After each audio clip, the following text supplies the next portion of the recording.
Hello everyone, అందరూ ఎలా ఉన్నారండి? నేనైతే చాలా బాగున్నాను. సో ఇదైతే వచ్చేసి థర్స్డే మార్నింగ్ వ్లాగ్ అనమాట. నేను మార్నింగ్ అదిగోని పాలు కాసుకుంటున్నాను. బ్రేక్ఫాస్ట్కి వచ్చేసి మినపట్టు అయితే వేసుకున్నాను. సో ఇక్కడ నేను వాటర్ తీసుకుంటున్నాను. నేను ఫ్రెష్ అప్ అయిపోయి వచ్చేసానండి. సో వాటర్ ఈరోజు కొంచెం ఎక్కువ క్వాంటిటీలో తీసుకుంటున్నాను. సో హాట్ వాటర్ త్రోట్ ఇంకా నాది సరవలేదు, ప్లస్ కొంచెం ఎక్కువ వాటర్ తాగుదామనేసి నేను కొంచెం హైడ్రేట్గా ఉండాలని ఫిక్స్ అయ్యారు. మా హస్బెండ్ అయితే నన్ను తిడుతున్నారు, కొంచెం వాటర్ ఎక్కువ తాగాలి, వాటర్ అస్సలు తాగట్లేదు అనేసి. అయితే నేను ఇక్కడ వాటర్ తాగేసాను. నాకు సడన్గా గుర్తొచ్చింది, థర్స్డే కదా, దేవుడి దగ్గర సామానం అయితే నేను వాష్ చేయలేదు. సో ఫాస్ట్గా వెళ్ళి నేనైతే అవి తెచ్చుకుంటున్నాను. ఎందుకంటే మా హస్బెండ్ థర్స్డే పూజ చేసుకుంటారు, తెలుసు కదా. సో మా హస్బెండ్ అయితే వాకింగ్కి వెళ్ళారు. అతను వచ్చేలోగా నేనైతే ఈ పూజా సామానం కొంచెం వాష్ చేసి పెట్టేస్తే కనుక సో ప్రాబ్లం ఉండదు. మళ్ళీ అతనికి వాష్ చేసుకోలేరు కదా, మనమే ఖచ్చితంగా వాష్ చేసి ఇవ్వాలి. సో నేనైతే పూజా సామానం వాష్ చేసేసానండి. ఇవి తీసుకునే మనమైతే పూజా మందిరంలో పెట్టేద్దాము. సో ఈలోగా మా హస్బెండ్ వచ్చి వాకింగ్ నుంచి వచ్చి తను కొంచెం వాటర్ అయితే తీసుకోరు. సో స్నానం అది చేసి ఫ్రెష్ అయ్యి పూజ దగ్గరికి వచ్చేలోకి ఇవి కొంచెం డ్రై అయిపోతాయి కదా. సో నేనైతే ఇవి అక్కడ పెట్టేసుకున్నాను. సో ఇది వచ్చేసి నాది బ్యాంబో ట్రీ అండి. నేను మొత్తం 3 తెచ్చుకున్నాను. అందులో 2 అయితే చచ్చిపోయినాయి, చిన్న చిన్నవి. అవి నేమ్స్ అయితే నాకు తెలియదు, మిగతా 2 చిన్నవి ఇండోర్ ప్లాంట్స్ అయితే తెచ్చుకున్నాను. సో అవి ఎంత మెయింటైన్ చేసినా కానీ అవి అయితే నిలవలేదు, లాస్ట్గా అయితే చచ్చిపోయినాయి. ఇదైతే బ్యాంబో ట్రీ, ఇది ఒకటే. దీన్ని అయితే మనం మెయింటైన్ చేయకపోయినా చాలా నీట్గా ఉంది. సో ఇదన్నీ అయితే కొంచెం ఎండలో పెట్టాను అనమాట.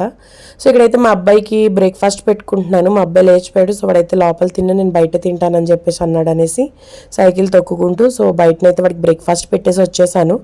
So lunch box snacks box వాడికి నేను ప్రోమోగ్రానైట్ పెడుతున్నానండి. సో ప్రోమోగ్రానైట్ ఈజీగా ఎలా వలుచుకోవచ్చు నేను అన్నది మీకు చూపిస్తాను. సో ఇలా పైన ఒక సైడ్ లేయర్ మనం తీసేసుకుని మిగతా సైడ్లన్నీ ఘాట్లు పెట్టుకుని సో ఇలా అంటే మొత్తం కాయ విడిపోకుండా ఫ్లవర్ అయితే ఎలా విడగొడతాం కదా మొగ్గని, సో అలా విడగొట్టుకుని ఉంచుకోవాలి. చూడండి ఇలాగా. సో ఇంకొక సైడ్ అయితే అతుక్కునే ఉండాలి. సో మనం ఇలా హ్యాండ్ మీద పెట్టుకోవాలి. హ్యాండ్ ఇంకోండి ఇలాగే పెట్టుకుని దాని మీద హ్యాండ్ పెట్టుకోవాలి. సో ఏదన్నా స్పూన్ అన్నా గరిటన్నా ఏదన్నా రాడ్ ఉంటే లైట్గా కొట్టాలి, మరి గట్టిగా కొడితే కనుక చిట్లిపోతాయి సీడ్స్, అండ్ ఆ వాటర్ కూడా అటు ఇటు జిమ్ముతుంది. సో అలా కాదు, సో ఇలాగనమాట. సో ఇలా కొట్టుకుంటూ ఉంటే మొత్తం ఇందులో మధ్యలో ఉన్నవన్నీ రాలిపోతాయి అనమాట. ఇలా చూడండి, మధ్యలో అన్నీ రాలిపోయినాయి. ఇప్పుడు సైడ్ వచ్చేసి మనం దాన్ని ఎలా కొద్దిగా ఉంచుకోవాలండి. మనము కొద్దిగా కొంచెం బెండ్ చేసి ఆ సైడ్ వాటి మీద కొడితే చూసారు కదా ఒక సైడే ఎలా రాలిపోయావో. సో అలా అన్నీ మనం చేసుకుంటే కనుక మొత్తం ప్రోమోగ్రానైట్ సీడ్స్ అన్ని ఈజీగా ఒలిచేసుకోవచ్చండి. మనం యాక్చువల్గా ప్రోమోగ్రానైట్ ఒకప్పుడు నేను ఒలుచుకోవడము బద్ధకం వచ్చి అంత అలా ఎవరు ఒలుచుకుంటారు, ఎవరు తింటారు అనేసి నేనైతే ప్రెగ్నెన్సీలో ఉన్నప్పుడు కూడా చాలా వరకు ఇవి తినాలంటే అది ఒలుచుకోవాలి ఫస్ట్ అని నాకు అది ఉండిపోయి సరిగ్గా తినేదాన్ని కూడా కాదు. మా అమ్మ ఒలిచిపెట్టేది, మా అమ్మ ఒలిచిపెడితే నేను తినేదాన్ని, లేకపోతే ఇవి తీసుకోవడం చాలా కష్టం అనిపించేది. తర్వాత యాక్చువల్గా నాకు తెలిసింది, నేను కూడా ఒక వీడియోలో చూస్తేనే నాకు తెలిసింది ఇవి ఎలా తీసుకోవాలో. సో నేనైతే ఇప్పుడు ఈజీగా రిమూవ్ చేసేసుకుంటాను సీడ్స్ అని. మీరు కూడా ఇలా ట్రై చేయండి. సో మీరు చూడొచ్చు ఇక్కడ మొత్తం సీడ్స్ అన్నీ పడిపోయినాయి కింద బౌల్లో. సో మిగిలిన ఎన్న ఉంటే కొన్ని మనం హ్యాండ్తో తీసేసుకోవచ్చు. సో ఇందులో ఎన్న కొంచెం స్కిన్ అది తొక్క అది పడితే కనుక అవి కూడా తీసుకుని మనం పక్కన పెట్టేసుకోవచ్చు. సో ఇలా నీట్గా తీసేసుకున్నాను. నేను ఇప్పుడు మా అబ్బాయికి అయితే బాక్స్ పెట్టుకుంటున్నాను. ఒక చిన్నవి 2 గుప్పుళ్ళు అనమాట, చిన్నవి. సో అవి వేస్తాను మా అబ్బాయికి అలాగా. సో స్కూల్లో కాబట్టి తినేస్తాడండి, ఇంటి దగ్గర అయితే తినడు. స్కూల్లో అందరూ ఉంటారు కాబట్టి పిల్లలందరితో కలిసి సో ఎంజాయ్ చేస్తూ తినేస్తాడు. ఇదైతే మా అబ్బాయి స్నాక్స్ బాక్స్ అనమాట. సో మా అబ్బాయికి అయితే స్నాక్స్ బాక్స్ రెడీ అయిపోయింది. సో ఇక్కడైతే మా అబ్బాయికి పాలు కూడా పోసేస్తున్నాను. వాడైతే స్నానం అది చేసి రెడీ అయిపోయాడు, స్కూల్కి కూడా టైం అయిపోయింది. సో అయితే స్కూల్కి పంపేశానండి మా అబ్బాయిని. సో ఇప్పుడైతే నాకు కొద్దిగా టైం దొరికింది, ఇల్లు నీట్గా ఉంది. సో వర్క్ అయితే ఏం లేదు, లంచ్ చేసుకుందాం స్లోగా అనేసి సో కొద్దిసేపు రెస్ట్ తీసుకున్నాను. రెస్ట్ తీసుకున్నాక కొద్దిగా మళ్ళీ హాట్ వాటర్ తీసుకున్నాను. యాక్చువల్గా డీహైడ్రేట్ అయిపోతున్నాను కదా, కొంచెం హైడ్రేట్గా ఉందామని నేనైతే వాటర్ ఎక్కువే తాగుతున్నాను. సో మీరు కూడా వాటర్ ఖచ్చితంగా తాగండి.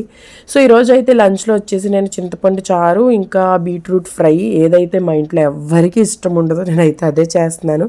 మా హస్బెండ్ అయితే చెయ్యి నేను తింటాను, నువ్వు ఫస్ట్ చెయ్యాలి కదా అంటారు. చేశాకనేమో ఒక చిన్న 2 టేబుల్ స్పూన్ తింటారు. సో అందుకు నేను కొంచెం వేరేగా చేస్తానన్నమాట. సో ఇక్కడైతే నేను చింతపండు చారు పెట్టుకుంటున్నాను. చింతపండు చారు చాలా ఈజీ ప్రాసెస్ అండి. మా సైడ్ అయితే ఇలాగే ఈజీగా చేసుకుంటారు. కొద్దిగా ఆయిల్ వేసుకుని అందులో కొద్దిగా జీలకర్ర ధనియాలు వేసుకోవాలి. జీలకర్ర ధనియాలు ఆవాలు మెంతులు ఇవి వేసుకోవాలి. అవి కొద్దిగా పేలడం స్టార్ట్ అయ్యాక పచ్చిమిర్చి ఇంకా ఉల్లిపాయ, నేను ఒక 2 పచ్చిమిర్చి ఇంకా ఒక స్మాల్ సైజ్ ఆనియన్ వేసుకున్నాను అనమాట. ఆ తర్వాత కొద్దిగా కరివేపాకు వేసుకోవాలి అండ్ ఒక 2 ఎండుమిరపకాయలు వేసుకోవాలి. అవి వేసుకుని బాగా కలుపుకోవాలి. కలుపుకున్నాక కొద్దిగా చింతపండు ఒక 3 ఇంచెస్ వేసుకోవాలి. నేను 1/2 లీటర్ కి చేసుకుంటున్నాను. 1/2 లీటర్ వాటర్ వేసుకోవడానికి ఇదనమాట ప్రాసెస్. సో కొద్దిగా పసుపు, టేస్ట్కి సరిపడా సాల్ట్ వేసుకొని కలుపుకుని కొంచెం ఆనియన్స్ అవి మగ్గాక మనము 1/2 లీటర్ అయితే నేను వేసుకుంటున్నానండి వాటర్. 1/2 లీటర్ వాటర్ ఇక్కడ వేసుకున్నాను నేను, చూడొచ్చు. ఎందుకంటే అది మరిగి కొద్దిగా అయిపోతుంది కదా, కొద్దిగా పోతుంది. సో ఇందులో అయితే నేను బెల్లం వేసుకుంటున్నాను. మేమైతే మా సైడ్ ఖచ్చితంగా చింతపండు చారులో బెల్లం వేసుకుంటాము, షుగర్ అది ఏమీ యూజ్ చేయము. సో ఇక్కడైతే చింతపండు చారు అయిపోయిందండి. నెక్స్ట్ అయితే బట్టలు ఆరబెట్టుకుంటున్నానండి. చాలా బట్టలు ఉతికాను అండ్ ఉతికిన బట్టలు కూడా ఉన్నాయి, అవి మడత పెట్టాలి. సో అవైతే మడత పెట్టాను, నాకైతే మూడు లేదు. ప్రజెంట్ అయితే ఉతికిన బట్టలు ఖచ్చితంగా ఆరబెట్టుకోవాలి కాబట్టి బట్టలన్నీ ఆరబెట్టుకుంటున్నాను. సో నాకైతే అర్థం కావట్లేదు, ఎందుకు కొంతమంది ఉన్నారు, మరి ఎవరో నాకైతే తెలీదు, బట్ ఎందుకు సబ్స్క్రైబ్ చేసుకుంటున్నారో, ఎందుకు మళ్ళీ అన్సబ్స్క్రైబ్ చేసుకుంటున్నారో అర్థం అవ్వట్లేదు. బట్ ఇదైతే అర్థమవుతుంది, కొన్ని చోట్ల వాళ్ళకి నేను నచ్చట్లేదో లేదా నా వీడియో నచ్చట్లేదో నాకు తెలీదు. వీడియో నచ్చలేని వాళ్ళైతే ఎప్పటికీ సబ్స్క్రైబ్ చేసుకోరు కదా. సబ్స్క్రైబ్ చేసుకోవడము, నా వీడియోస్ చూడడము, సో అంటే ఇష్టం ఉంటే ఒకలాగా, ఇష్టం లేకపోతే ఒకలాగా ఉంటున్నారు. సో వీడియోస్ నచ్చితే చూడండి, ఖచ్చితంగా అయితే నేను చూడమని అంటాను. నచ్చకపోతే చూడకుండా నేను అందులో నచ్చకపోవడానికి నేనైతే ఏమీ అంటే అంత వల్గర్గా ఏమీ లేకుండా అలా నేను తీయట్లేదు నా వీడియోస్ అయితే. నేను ప్రతి హోమ్ మేకర్ ఇంట్లో ఎలా ఉంటుంది ఏంటి అన్న వీడియోసే నేనైతే తీసి పెడుతున్నాను. సో ఇది నాకు ఒక వర్క్ లాగా, ఒక టైం పాస్ లాగా, అండ్ ఇది నాకు హ్యాపీనెస్ ఇస్తుంది. సో నేను అందుకు ఇది చేసుకుంటున్నాను. బట్ కొంతమంది ఎందుకు అస్తమాను అన్సబ్స్క్రైబ్ చేస్తారు, మళ్ళీ సబ్స్క్రైబ్ చేసుకుంటారు. కొంతమందిని అయితే నాకు అర్థమైంది, నాకు మెసేజెస్ కొన్ని వస్తాయి కదా నోటిఫికేషన్స్, దాన్ని బట్టి కూడా నేను చూశాను. సబ్స్క్రైబ్ చేసుకోవడం, నచ్చకపోతే అన్సబ్స్క్రైబ్ చేసుకోవడం, అంటే వాళ్ళకి ఏం చేయాలో తెలియట్లేదు. అయితే నేను ఎక్కడ గ్రోత్ అయిపోతుందా, నా లైఫ్లో ఎక్కడ గ్రోత్ వస్తుందా, మంచి గ్రోత్ అవుతానా అనేసి అయితే కొంతమంది ఫీల్ అవుతున్నారు. సో వాళ్ళైతే ఖచ్చితంగా అన్సబ్స్క్రైబ్ చేసుకున్నారు, నేను చూశాను. సో కొంతమంది ఎవరైతే నేను పైకి రావాలనుకున్నారో వాళ్ళైతే చాలా బాగా నన్ను ఎంకరేజ్ చేస్తారు. Thank you so much. ఇలాగే నన్ను అయితే ఎంకరేజ్ చేయండి. నేను ఇంకా మంచి మంచి వీడియోస్, మంచి మంచి వ్లాగ్స్ నేనైతే మీకు అప్లోడ్ చేస్తూ ఉంటాను. Thank you so much. So ఇప్పుడైతే ప్రజెంట్లోకి వచ్చేద్దాం. నేనైతే ఇక్కడ బీట్రూట్ ఫ్రై చేస్తున్నాను. సో నేను కొద్దిగా సెసమి ఆయిల్, ఆవాలు, జీలకర్ర, పోపులు, ఎండుమిర్చి వేసుకున్నాను. సో ఇందులో ఇవి బాగా ఫ్రై అవ్వాలి. బాగా ఫ్రై అయ్యాక ఇందులో నేను ఆల్రెడీ కట్ చేసి పెట్టుకున్న బీట్రూట్, ఒకప్పుడైతే నేను తురుముకుని చేసుకునేదాన్ని అండి. తురుముకుంటే అది ఒక ముద్దలా అయిపోతుంది అనేసి నేను ఇలా ఎలక్ట్రిక్ కట్టర్లోనే కట్ చేసుకుని బాగా చిన్న చిన్నగా కట్ చేసుకుని వేసుకుంటున్నాను. యాక్చువల్గా బీట్రూట్ ఎక్కదు మా ఇంట్లో ఎవరికి, ఈవెన్ నాకు కూడా.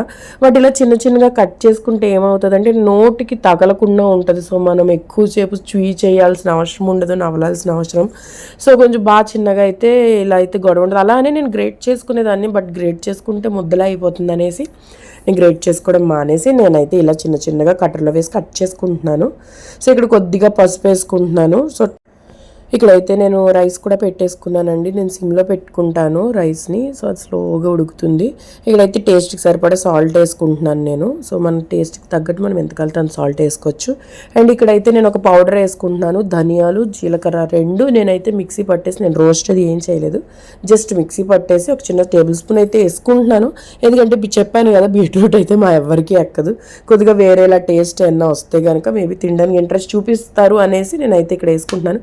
మా అబ్బాయికి అయితే బీట్రూట్ చాలా ఇష్టము. సో గొడవ లేదు, వాడికి ఎలా ఉన్నా తినేస్తాడు. కొద్దిగా కర్డ్ నంజు పెడితే అందులో వాడు తినేస్తాడు. ఇక్కడైతే మన లంచ్ రెడీ అయిపోయింది. బీట్రూట్ ఫ్రై, కర్డ్, ఇంకా చింతపండు చారు, ఇంకా ఇది వచ్చేసి రైస్ అవుతుందండి. సో మన లంచ్ అయితే ఇక్కడ అయిపోయింది. సో కొద్దిసేపు ఇంకా నేను అలా వీడియో ఎడిట్ చేసుకుందామని అయితే వెళ్తున్నాను. సో ఇది వచ్చేసి థర్స్డే వ్లాగ్ అండి. లైక్, కమెంట్, షేర్ చేయండి, సబ్స్క్రైబ్ చేసుకోండి. Thank you so much.